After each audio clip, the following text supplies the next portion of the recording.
Last year, we celebrated 10 years of peace in Liberia. This year, we have a crisis on our hands, one that thrives on human kindness. The Ebola virus spreads from contact with people infected. And it poses a challenge in terms of a response because it's very difficult to tell a mother to not care for a child that's infected. It's very difficult to tell a son to not care for a father that's infected. And it's even more difficult in our rural setting where the sanctity of burial and birth is a community experience.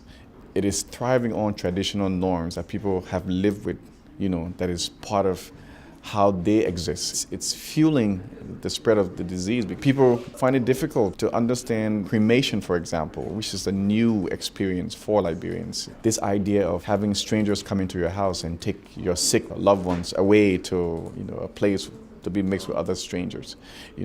We deal with illness, we deal with death from a community approach. And so it's easy to see how this disease can spread because of these traditional norms. It amounts to millions of dollars of loss in revenue. A lot of our major investors have slowed down operations. It will lead to huge unemployment. You look at some of the concessions, for example, that employ thousands of Liberians. We were actually poised to employ more Liberians. A lot of that economic activity has come to a halt. So we see that impact in terms of employment. The price of commodities is actually getting more and more expensive to get commodities into country as the insurance for importation is increasing. It's a multiplying effect. Huge investment have been made in educating the Liberian population. Huge investment has been made in sustaining the peace we enjoy today. Losing our citizens is not acceptable.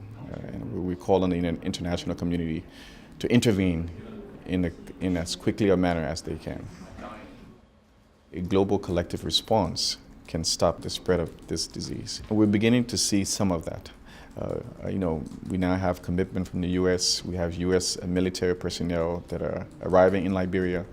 They will help us deal with the logistics challenge of containment and treatment, and by building treatment centers, by helping the movement of supplies, by coordinating the logistics of extraction, and by training health workers.